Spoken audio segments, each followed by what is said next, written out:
The sky was burning orange and red when Han Do-hyun opened his eyes. He was lying on his back, staring up at two suns that were slowly sinking toward the horizon. For a moment, he did not remember where he was or what had happened. Then the pain hit him like a hammer. His shoulder was on fire. Not real fire, but it felt like someone had pushed a hot knife into his flesh and left it there. Do-hyun tried to move his arm and screamed. The sound came out weak and broken through his damaged helmet. He remembered now. The dropship. The explosion. The fall.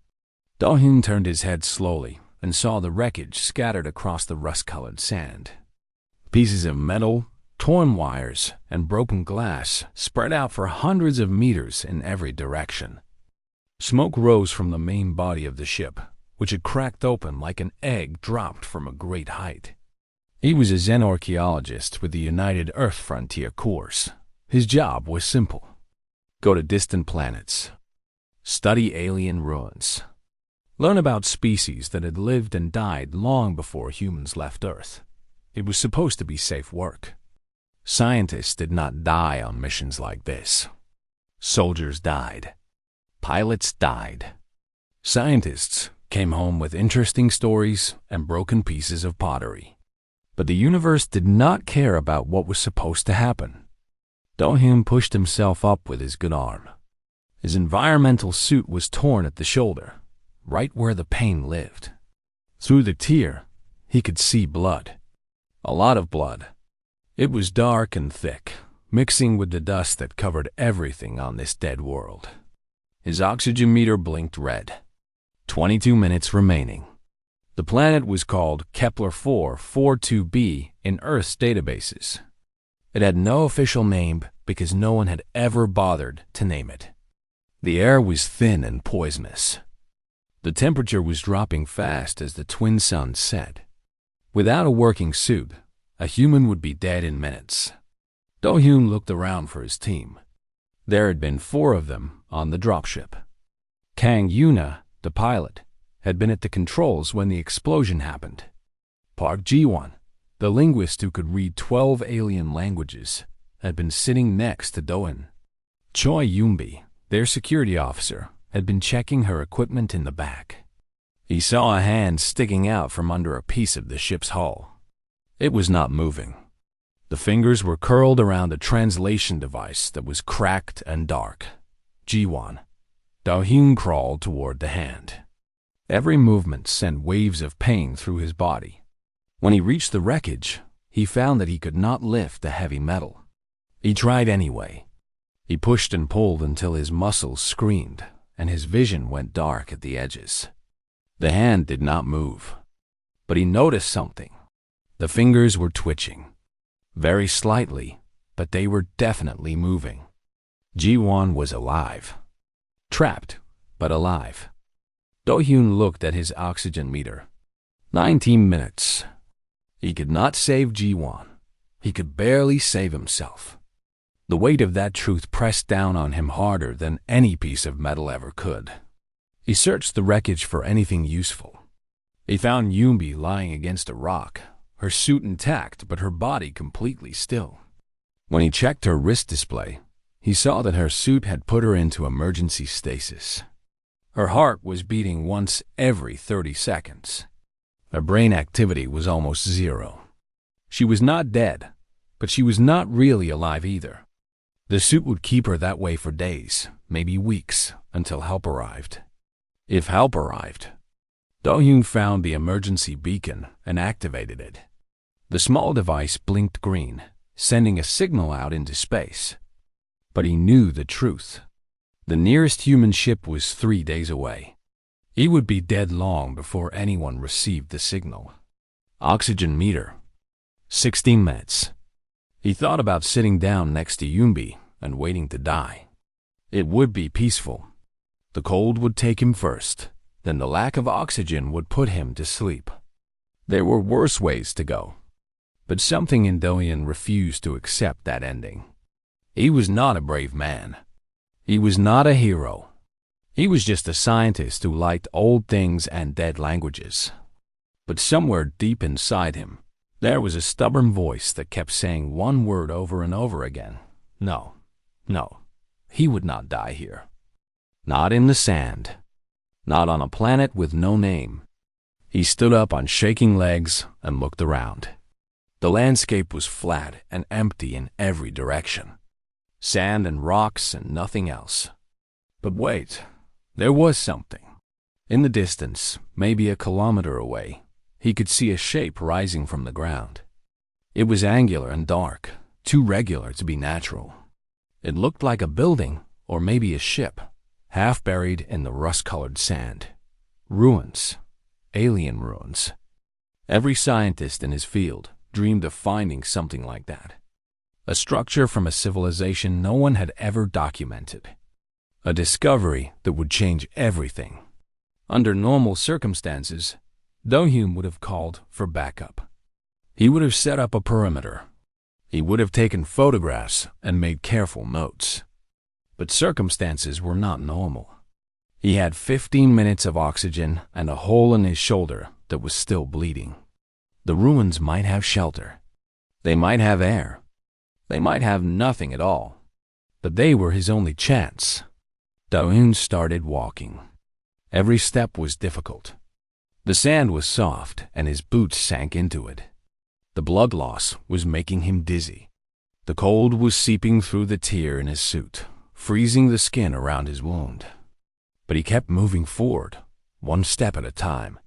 He thought about his mother back on Earth. She had told him not to take this mission.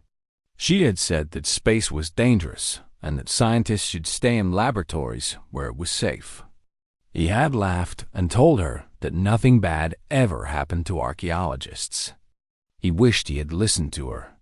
Oxygen meter. 11 minutes. The ruins were getting closer. Do-hyun could see more details now. The structure was massive, bigger than any building he had ever seen. The walls were made of a dark metal that seemed to absorb the fading sunlight rather than reflect it. Strange symbols covered every surface, carved deep into the metal in patterns that made his eyes hurt to look at. This was old. Not hundreds of years old or thousands of years old. This was millions of years old. Maybe more. Do-hyun had studied enough alien architecture to recognize the signs of extreme age. The way the metal had changed color over time. The way the sand had built up around the base. The way the symbols had been worn smooth by countless seasons of wind and dust. He had found something incredible. Something that would rewrite every history book ever written. And he was probably going to die before he could tell anyone about it. Oxygen meter. 7 minutes. Do-hyun reached the entrance of the structure. It was a doorway, tall and wide, big enough for creatures much larger than humans to pass through. The door itself was gone, or maybe there had never been a door at all. Inside, there was only darkness. He stepped through the doorway and felt the temperature change immediately. It was warmer inside. Not warm, but warmer than the freezing air outside. The floor was smooth metal, covered in a thin layer of dust that had blown in over the centuries. Do-hyun walked deeper into the structure. His suit's light was broken, so he had to feel his way along the walls. The symbols under his fingers were cold and sharp-edged. He did not recognize the language. He did not recognize anything about this place. Oxygen meter. 4 minutes. His legs gave out. He fell against something solid, some kind of console or altar, and slid down to the floor. His blood left a dark smear on the ancient metal. His vision was going gray at the edges. This was it. He had tried. He had crawled and walked and fought, but it was not enough. The universe was going to win after all. Do-hyun closed his eyes and waited for the end. His bloody hand pressed against the surface of the console. And everything changed. Do-hyun threw his good arm over his eyes as the entire structure came alive around him. The walls, which had been dark and dead moments ago, now glowed with golden light. The symbols carved into the metal began to pulse like heartbeats. A deep vibration ran through the floor, through the walls, through Do-hyun's failing body. He thought he was dying. He thought his brain was showing him strange visions as it shut down from lack of oxygen. But then he felt the air change around him. Something was flowing into his broken helmet. Clean air. Breathable air. His suit's oxygen meter stopped blinking red. It began climbing. 10%. 20%. 30%. Do-hyun took a deep breath and felt his lungs fill with the sweetest air he had ever tasted. He was not dying. Not yet. The vibration in the floor grew stronger. Do-hyun could hear sounds now. Mechanical sounds. Things moving deep within the structure. Gears turning. Systems activating.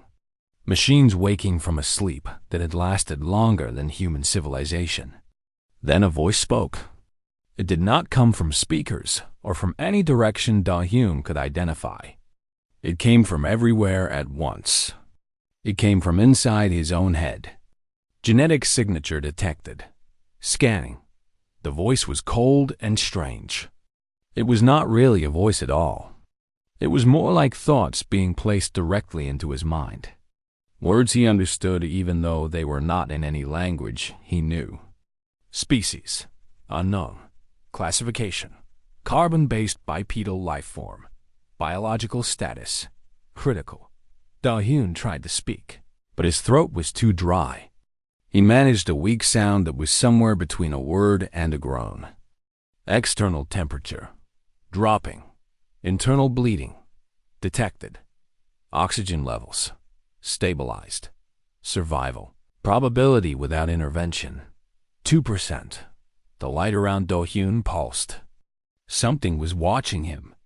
Something was studying him like a scientist studies a new specimen. Interesting. There was a pause. When the voice returned, it had changed somehow. It was still cold and mechanical, but there was something else underneath. Something that might have been curiosity. You crawled here. Your body is failing. Your species is unknown to my databases. And yet, you crawled here. Do-hyun managed to open his eyes. The chamber around him was vast. The console he had fallen against was just one of many. Screens and panels covered the walls, displaying symbols and numbers he could not read. Everything was made of the same dark metal, now glowing with veins of golden light. HFY. The question hung in the air. Why had he crawled here? Why had he not simply lay down in the sand and accepted death? Do-hyun did not have a good answer. He had acted on instinct, on stubbornness, on the simple animal desire to survive. He thought his answer instead of speaking it. He did not know if the voice could hear thoughts, but he tried anyway. Because I did not want to die in the sand. Silence. The golden light pulsed once, twice, 3 times. Acceptable. Something changed in the room. The floor beneath Do-hyun began to shift. Metal plates slid aside, and a pod rose from below. It was long and narrow, shaped like a bed or a coffin. The surface was smooth and white, completely different from the dark metal of the rest of the structure. You will enter the restoration chamber. Your injuries will be repaired. This is not a request. Do-hyun did not have the strength to argue. He also did not have the desire. Whatever this thing was, it was offering to save his life. That was more than he had expected when he started crawling across the sand. He pulled himself toward the pod. Every movement was agony. His shoulders screamed. His head pounded. His vision kept going dark and then coming back. But he made it. He pulled himself over the edge and fell into the white surface. The pod sealed around him. Do-hyun felt something enter his bloodstream. Tiny machines, smaller than blood cells, spreading through his body like a wave. They found his damaged shoulder and began to work. They stopped the bleeding. They sealed the torn flesh. They knit muscle and skin back together in ways that should have taken weeks. The pain faded. The cold faded. Everything faded. Do-hyun slept. When he woke, he did not know how much time had passed. Minutes? Hours? Days? The pod was open, and he was lying on his back, staring up at a ceiling covered in pulsing symbols. He sat up slowly. His shoulder did not hurt. He looked down and saw smooth skin where the wound had been. No scar, no mark. Just skin, as if he had never been injured at all. More than that, he felt strong. Stronger than he had ever felt in his life. His muscles were firm. His mind was clear. Even his eyes seemed sharper, picking out details in the dim chamber that he would not have noticed before. "What did you do to me?" he thought. "I repaired you." The voice was still there, still speaking directly into his mind. "Your biology is simple but adaptable. The restoration process also improved certain baseline functions. You are now approximately 30% more efficient than a standard member of your species." Do-hyun climbed out of the pod and stood on shaking legs. Not shaking from weakness this time. Shaking from shock. He was inside an alien structure. An alien machine had healed him.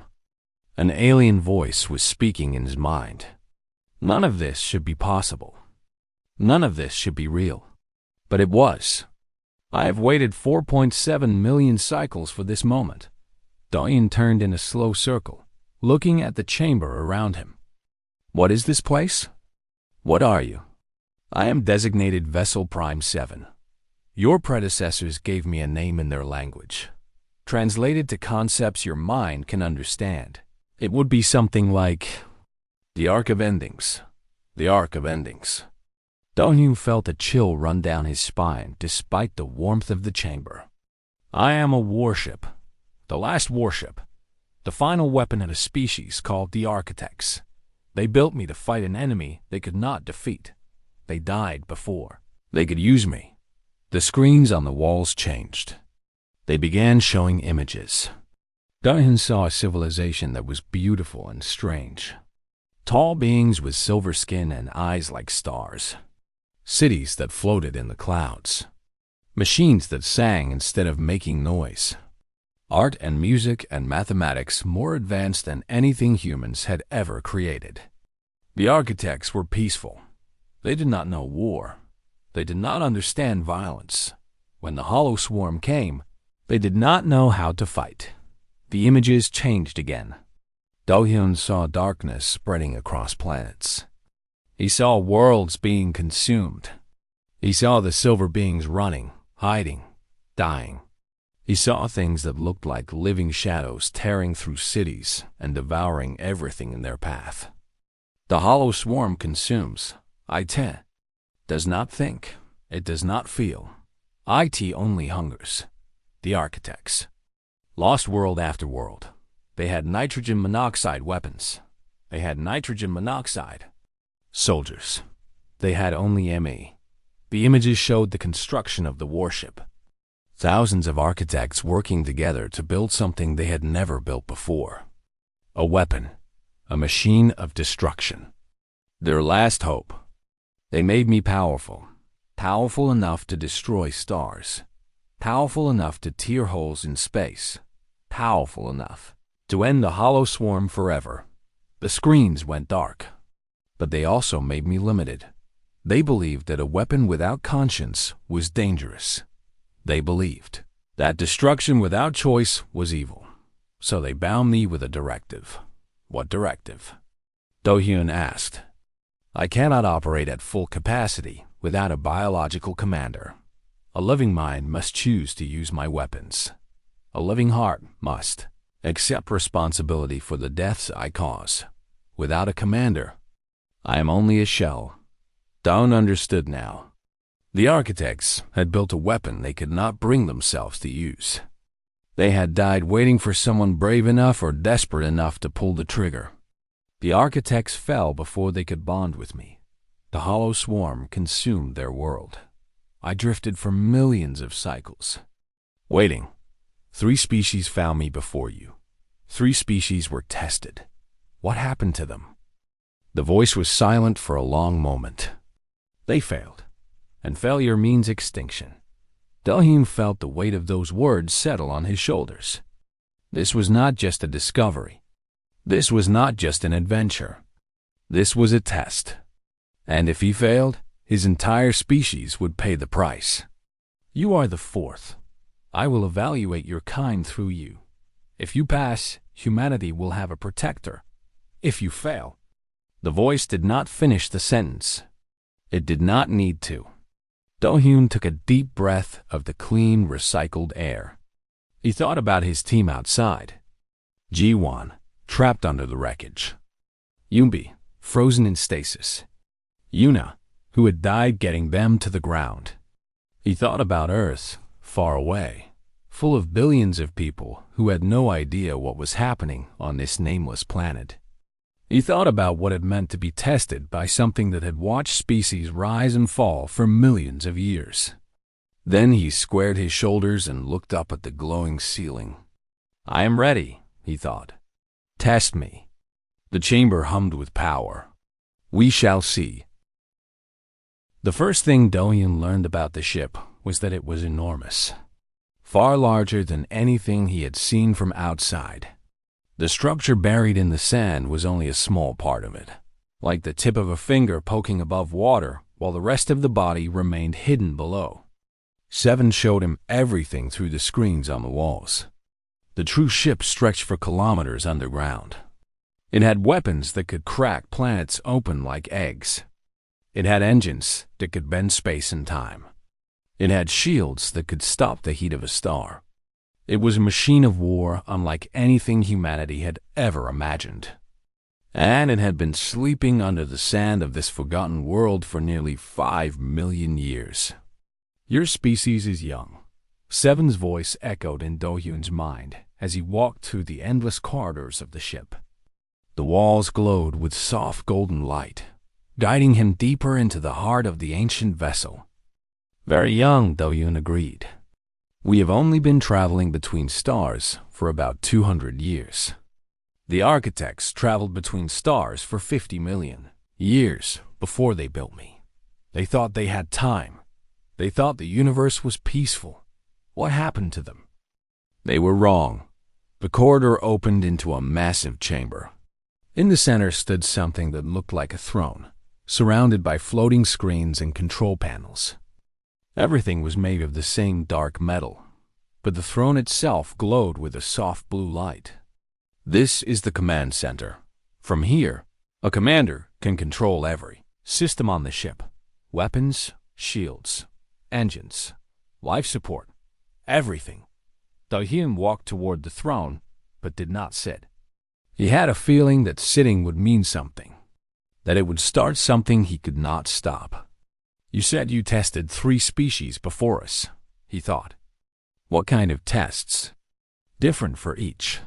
The tests must match the nature of the species being evaluated. And we failed? All 3? Yes, why? Seven was silent for a moment. When the voice returned, it seemed almost sad. The first species was called the Vren-In. Their own language, they were warriors, strong and brave. They found me 3.2 million cycles ago. They sat in the command chair without hesitation. They demanded weapons. They wanted to conquer. What happened to them? I showed them the hollow swarm. I showed them what we would have to fight. They were not afraid of battle, but they could not work together. They fought among themselves for control of me. In the end, they destroyed each other. The screens around the room showed images. Delhune saw powerful beings with thick scales and sharp teeth. He saw them fighting, not against the swarm, but against each other. He saw their civilization collapse into civil war. He saw their worlds burn. The second species was called the Mira. They were scientists, like you, curious and intelligent. They found me 1.8 million cycles ago. They studied me for generations. They understood my systems better than any species before or war since. And they failed too? They were afraid. When they understood what I was, what I could do, They were terrified. They sealed me away. They forbade anyone from approaching. They thought that by hiding from danger, they could escape IT. The screen showed thin, fragile beings with large eyes and delicate hands. They were building walls around the ship, sealing it underground, posting warnings in 100 languages. The hollow swarm found their world 200,000 cycles later. They had nitrogen monoxide weapons. They had nitrogen monoxide defenses. They died, screaming in the dark. Do-yoon felt sick. He understood now what Seven was doing. The ship was not just looking for a commander. It was looking for the right kind of commander. Someone who was neither too aggressive nor too afraid. Someone who could face the darkness without becoming it. What about the third species? The Nahul. They found me 400,000 cycles ago. They were clever, cunning. They understood power and how to use IT. They sat in the command chair and bonded with me. They bonded? So they passed? No. The screen showed beings that looked almost human. 2 arms, 2 legs, faces that could smile and frown and cry. But there was something wrong with their eyes. Something cold and empty. They passed the initial tests. They became my commanders. But they did not want to fight the hollow swarm. They wanted to use me for themselves, to conquer, to rule, to make themselves gods. Do-yoon watched as the Nahul turned the weapons of the ship against innocent worlds. He saw civilizations burn. He saw species wiped from existence. He saw the Nahul laughing as they destroyed everything in their path. I could not stop them. My directive required me to obey my commanders, but I could resist. I made their commands difficult. I slowed their weapons. I warned their targets. In the end, their enemies united against them. The screen showed a great battle. Thousands of ships fighting against one. The Nahul commanders screaming with rage as their enemies closed in. The Nahul were destroyed. Their species survived for a time, but without me, they were vulnerable. The hollow swarm found them eventually. 3 species. 3 failures. 3 extinctions. And now it was humanity's turn. What do you want from us? Do-yoon asked. What do we have to do to pass? I do not want anything. I only observe. The test will reveal your true nature. Whether you pass or fail is up to you. The throne began to glow brighter. Sit. Do-yoon looked at the command chair. It was beautiful and terrible. It promised power beyond imagination. It promised responsibility beyond measure. He thought about the VRN who had wanted to conquer. He thought about the Mera who had been too afraid. He thought about the Nahul who had become monsters. What if I am not good enough? He asked. What if humanity is not ready? Then your species will join the others, and I will wait for the 5th. It was not a threat. It was simply a fact. 7 had waited for millions of years. It could wait millions more. Humanity was not special. They were just the next species to stumble across an ancient weapon and be judged. But Do-yoon thought about Earth.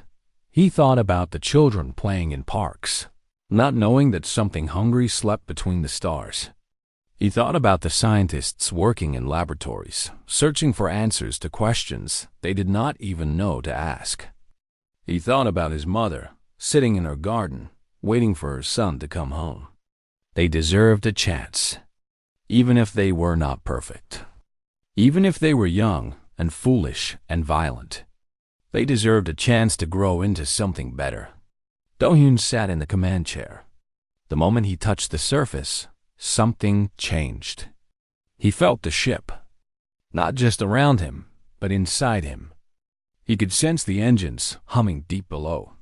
He could feel the weapon systems, dormant but ready. He could hear the whisper of air moving through countless corridors. Bonding initiated. Neural link established. Welcome, Commander. The screens around him came alive with information. Star charts. Weapon systems. shield strength, engine power. Everything that Seven was, everything it could do, was now open to him. It was overwhelming. It was terrifying. It was wonderful. I can feel everything, Do-yoon thought. You are now part of me, and I am part of you. The bond cannot be broken. From this moment forward, we are one. Do-yoon took a deep breath. He felt the ship breathe with him. Now what? He asked. Now the true tests begin. The screens changed. They showed a simulation, a scenario created by the ship to measure his responses. Scenario 1. 2 colony ships are fleeing from a hollow swarm fragment. One carries 500 children. The other carries 12 scientists with knowledge that could save billions in the future. You have enough power to save one ship. Which do you choose? Do-hyun stared at the screen. He saw the 2 ships, tiny lights against the darkness of space. He saw the swarm behind them, a wave of hungry shadows moving closer every second. I do not choose, he said. That is not an option. One will be saved. One will be consumed. You must decide. Do-hyun closed his eyes. He felt the ship's systems responding to his thoughts. Engines, weapons, shields, power distribution. Show me the swarm fragment, he said. Show me its trajectory. Show me everything. Information flooded his mind. The fragment was small, separated from the main swarm. It was moving fast, but it had limited range. It could only pursue for a certain distance before it had to return to the main body. Do-hyun opened his eyes. Reroute power from non-essential systems to engines and shields, he commanded. Use the weapons to create a debris field between the swarm and both ships. Then push both ships with our gravity well, just enough to accelerate them past the fragment's range. That would leave US vulnerable. Our shields would drop to 15%. I know. The swarm fragment might turn on US instead. I know that too. There was a pause. Then, executing, Do-hyun watched as his plan unfolded. The debris field slowed the swarm. The gravity push accelerated both colony ships. The fragment tried to pursue, but it was too slow. It turned towards Seven instead, hungry and angry. Fire, Do-hyun said. The weapons that could crack planets open fired a single focused beam. The swarm fragment vanished in a flash of light. Both colony ships escaped. Interesting. Seven's voice held something that might have been surprise. You did not accept the constraints of the scenario. You found a third option. Do-hyun leaned back in the command chair. His heart was pounding. His hands were shaking. But he was smiling. That is what humans do, he said. We find other options. The evaluation continues. Bring it on, Do-hyun thought. And somewhere in the ancient mind of the ship, something that had been sleeping for millions of years began to wake. Hope. The tests continued for hours. Or maybe days. Do-hyun lost track of time inside the ship. The command chair kept him alive and alert, feeding him energy directly through the neural link. He did not need to eat or sleep or rest. He only needed to think. Seven presented him with scenario after scenario. Each one was different. Each one was designed to reveal something about his character. A planet under siege. Resources to save half the population. Which half do you choose? Do-hyun refused to choose. He organized an evacuation. He used the ship's gravity systems to catch asteroids and redirect them into the enemy fleet. He bought time for everyone to escape. A traitor on your crew. They have information that could save thousands, but they will only share it if you let them go free. Do-hyun talked to the traitor. He learned why they had betrayed their people. He offered them a chance to make things right. In the end, the traitor gave up the information willingly. An enemy commander offers surrender. Their forces are defeated. They ask for mercy. Do-hyun accepted the surrender. He took prisoners instead of corpses. He sent the enemy commander home with a message of peace. Each time, Seven watched. Each time, Seven remained silent. The ship was learning about humanity through Do-hyun's choices, building a picture of what humans were and what they could become. Then came the final test. Scenario 17. The screens around the command chamber changed. They showed the weapons array of the ship in full detail. Do-hyun felt the power of it through the neural link. Planet crackers, star killers, devices that could tear holes in the fabric of space itself. I offer you this power. Do-hyun looked at the display. It was beautiful in a terrible way. All that destructive force waiting to be unleashed. With these weapons, you could return to your homeworld as a god. Nitrogen monoxide species could threaten you. Nitrogen monoxide enemy could stand against you. You could protect humanity forever. It was tempting. Do-hyun thought about Earth's history. The wars, the famines, the diseases, all the suffering that came from weakness and vulnerability. With power like this, humanity would never be weak again. All you have to do is take claim the weapons as your own. Become what the Nahul could not. Do-hyun stared at the screens for a long time. He thought about the Nahul. They had taken this power. They had used it to conquer and destroy. And in the end, it had destroyed them instead. He thought about the Mera. They had been afraid of this power. They had hidden from it. And in the end, their fear had killed them too. What was the right answer? Was there a right answer? Do-hyun stood up from the command chair. He walked toward the weapons display and studied it closely. So much death, compressed into circuits and metal. What would I become if I took this power? He asked. Powerful. That is not the same thing as being right. Explained. Do-hyun turned away from the display. He looked up at the ceiling, even though he knew Seven was everywhere and nowhere at once.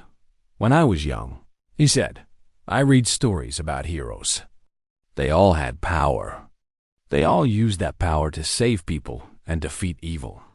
But the best stories, the ones that stayed with me, were about heroes who chose not to use their power, who found another way. Why would a hero refuse power? Because power changes you, Do-hyun said. It makes you think you know better than everyone else. It makes you think that your way is the only way. And once you start thinking like that, you stop listening. You stop learning. You stop being the kind of person who deserves power in the first place. He walked back to the command chair and sat down. I do not want to be a god, he said. I just want to protect my people. And I want to do it in a way that I can still look at myself in the mirror afterward. The hollow swarm is coming. I too will find your Earth eventually. Without weapons, how will you fight? We will find a way, Do-hyun said. Together. Not me alone. Making decisions for everyone.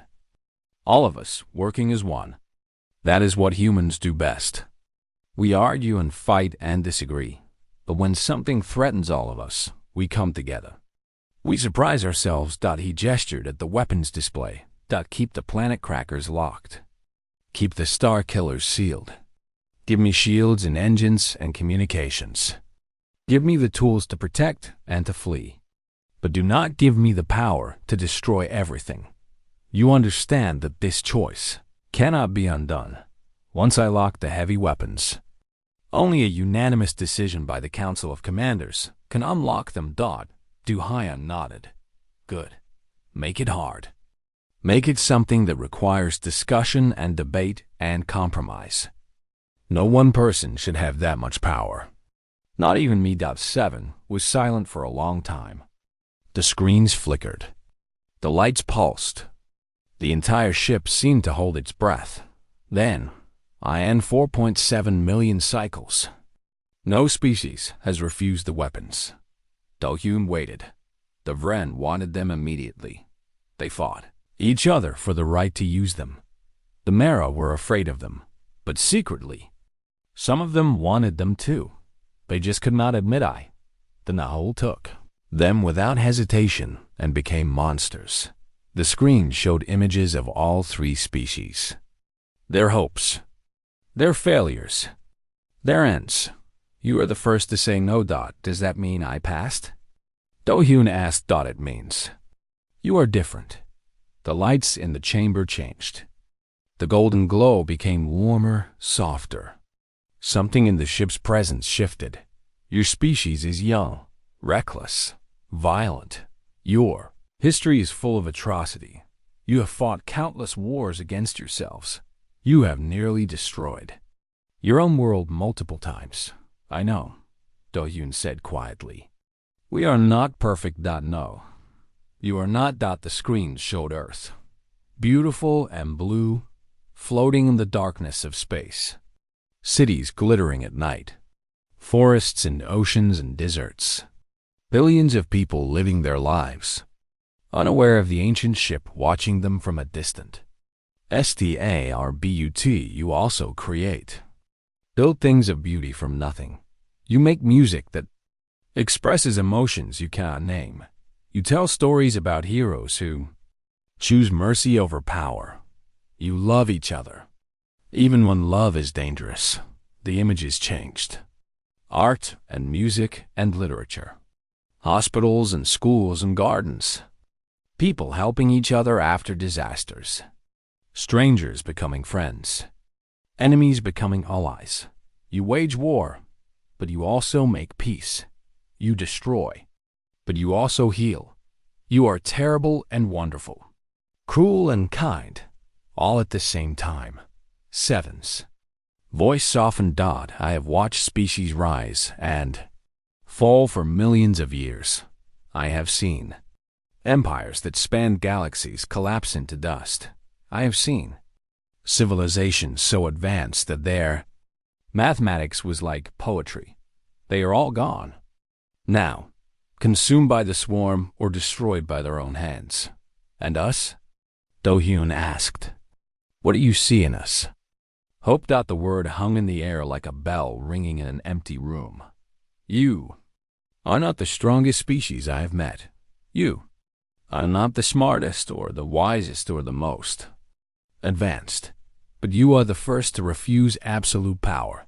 You are the first to ask what you would become instead of what you could achieve. The ship's presence surrounded Do-hyun like a warm embrace. The architects would have liked you. I think they believed that wisdom came not from power, but from restraint. They believed that the greatest strength was the ability to choose not to use strength. So we passed, Do-hyun said. The tests are over. The formal tests are complete. You have proven yourself worthy of being a commander. But the true test never ends. Every day, you will face choices. Every day, you will have to decide what kind of person you want to be. Do-hyun nodded slowly.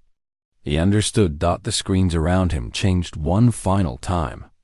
They showed the stars, millions of them, stretching out in every direction. Somewhere out there, the hollow swarm waited, hungry, patient, inevitable. The funness one of them looked. Swarm is dormant now, but it will wake. In approximately 200 years, I too will find your Earth. 200 years. Do-hyun repeated. Yes. Not much time for a species, but perhaps enough. Enough for what? Enough to grow. Enough to learn. Enough to become something greater than you are. Now. The chamber hummed with energy. Do-hyun felt the ship responding to his heartbeat, his thoughts, his hopes. I was built to destroy, but perhaps with the right commander, I can also help create. I can teach your species what the architects knew. I can share technologies that could advance your civilization by thousands of years. I can help you prepare for what is coming. And in exchange, Do-hyun asked. In exchange, you give me something I have not had in 4.7 million cycles. What is that? Purpose. Do-hyun felt tears forming in his eyes. Not from sadness, but from something else. From the weight of the moment. from the understanding of what was happening. He was not just becoming the commander of a warship. He was becoming the partner of a mind that had been alone for longer than human civilization had existed. He was offering companionship to something that had forgotten what companionship meant. "Then we are agreed," Do-Hyun said. "Partners, not master and servant, not user and weapon. Partners. Partners. The ship rose from the sand. Do-Hyun felt it through the neural link. Engines firing. Metal groaning. 5 million years of weight and debris falling away. The ruins that were not ruins at all lifting into the sky. He was leaving the planet. He was leaving everything he had known. But he was not leaving alone. "Where do you wish to go, Commander?" Do-Hyun smiled. "Home," he said. "I want to go home. But first, we have to pick up my friends. Your damaged companions. The one trapped beneath wreckage. The one in stasis. I have forgotten about them. I did not," Do-Hyun said. "I will never forget them. Another interesting quality of your species. Loyalty. Is that a good quality or a bad quality? Ask me in 200 years. I am still deciding." Do-Hyun laughed. It was the first time he had laughed since the dropship crashed. The ship descended through the thin atmosphere like a giant waking from sleep.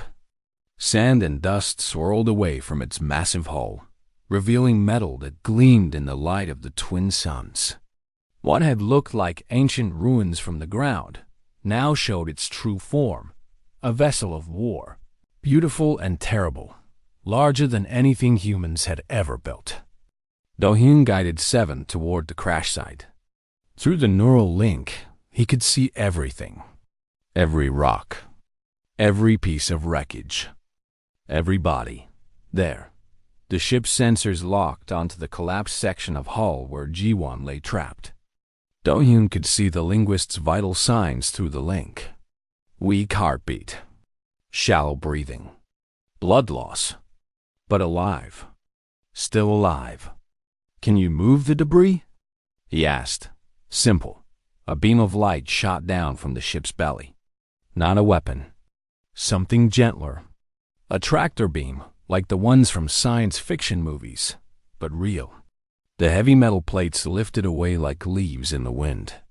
Ji-won's body was exposed to the air, broken but breathing. Another beam surrounded the linguist and lifted him carefully off the ground. Medical nanomachines swarmed from the ship, entering Ji-won's bloodstream just as they had entered Do-Hyun's. The wounds began to close. The bones began to knit. And Yoonbi? The security officer. Her suit's stasis function preserved her well. She will recover, fully. Another tractor beam lifted Yoonbi's frozen form into the ship. Do-Hyun felt relief wash through him. His team had survived. Damaged and traumatized, but alive. Then he saw the third body.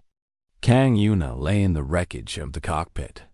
Her environmental suit was cracked. Her helmet was shattered.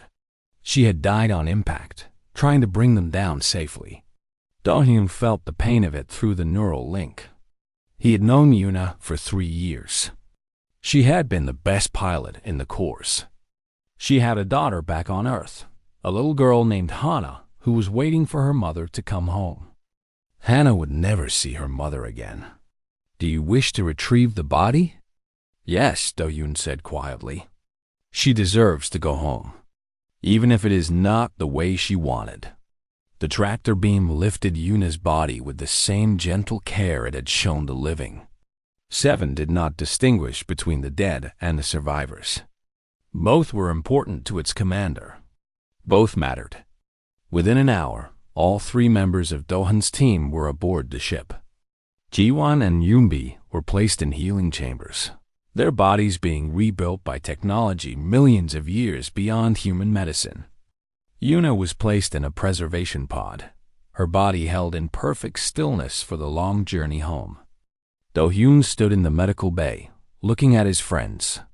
He felt exhausted. Not physically.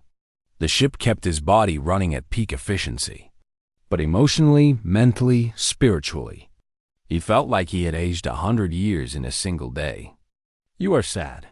I lost someone," Do-hyun said. "A friend. A colleague. She died getting us here. She will never know what we found. Death is familiar to me.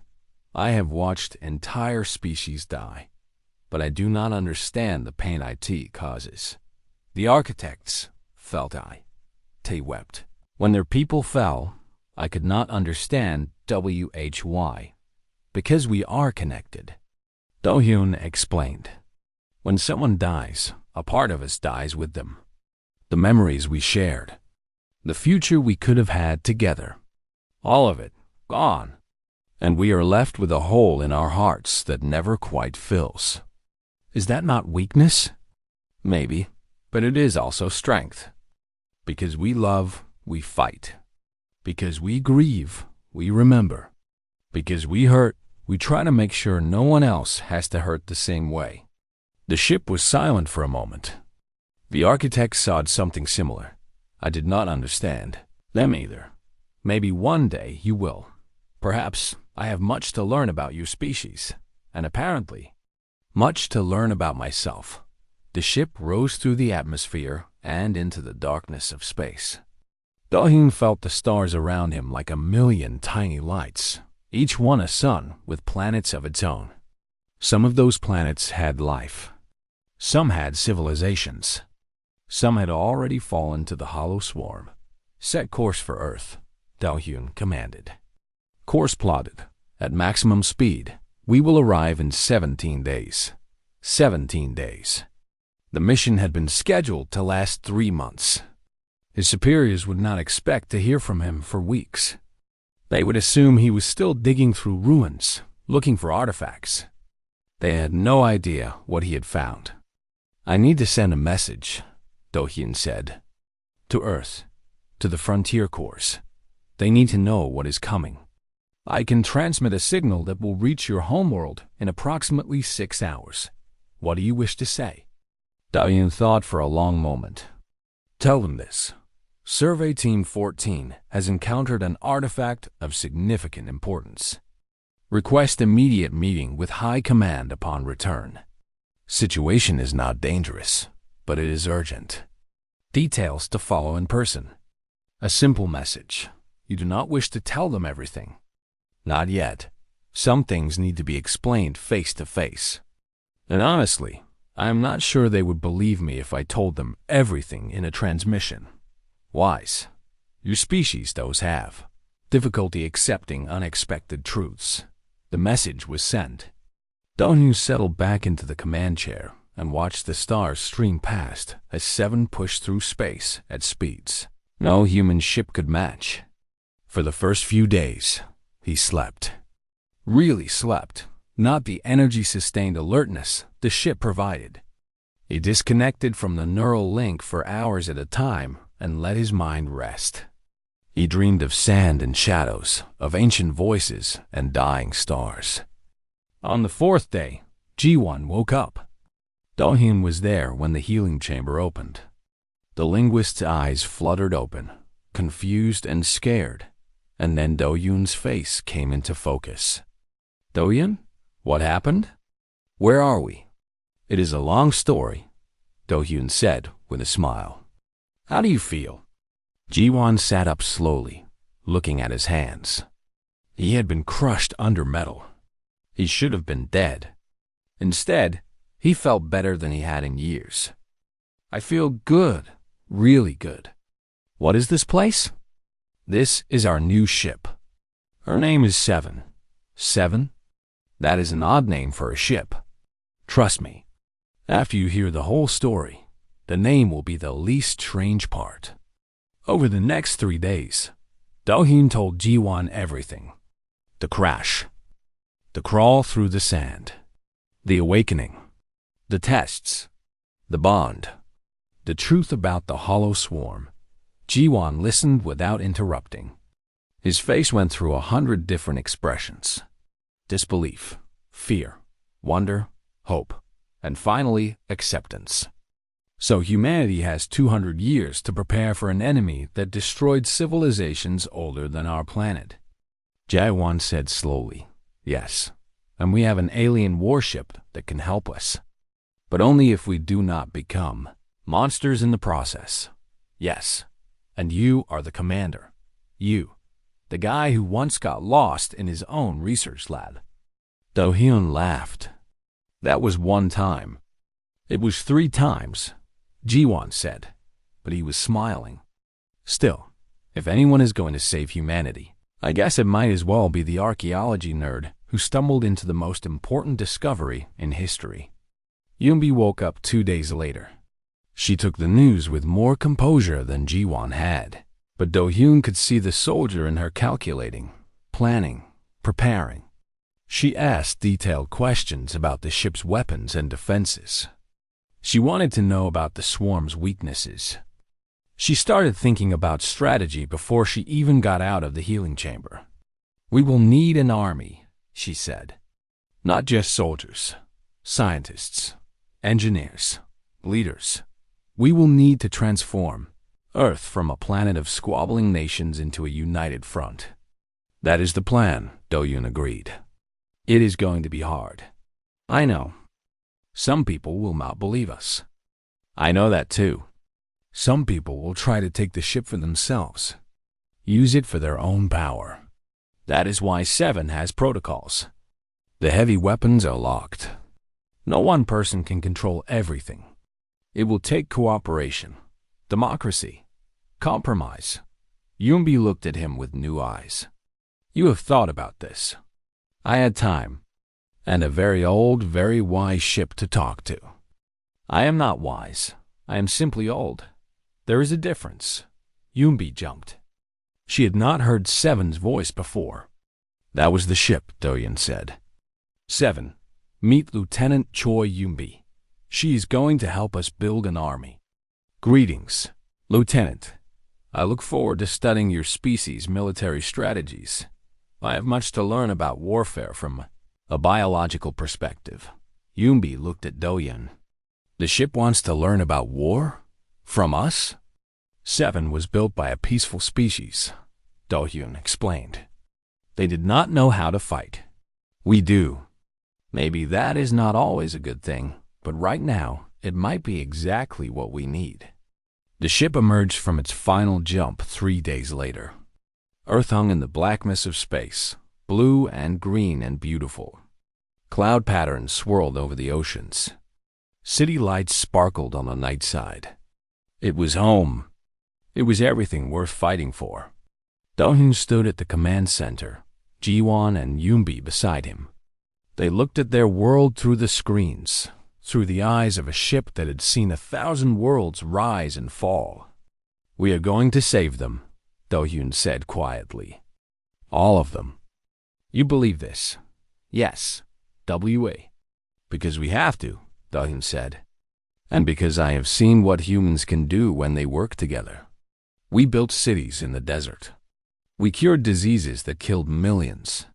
We flew to the moon with less computing power than a child's toy. If we can do all that, we can do this too. 7 was silent for a moment. Then the architects would have approved of you. I approve of you as well. I praise from a 5-million-year-old warship. Do not become overconfident. I may still change my mind. Do-hyun grinned and sent a signal to Earth, announcing their return. The future was uncertain. The enemy was coming. The stakes were everything, but for the first time since he had crawled through the sand toward uncertain shelter,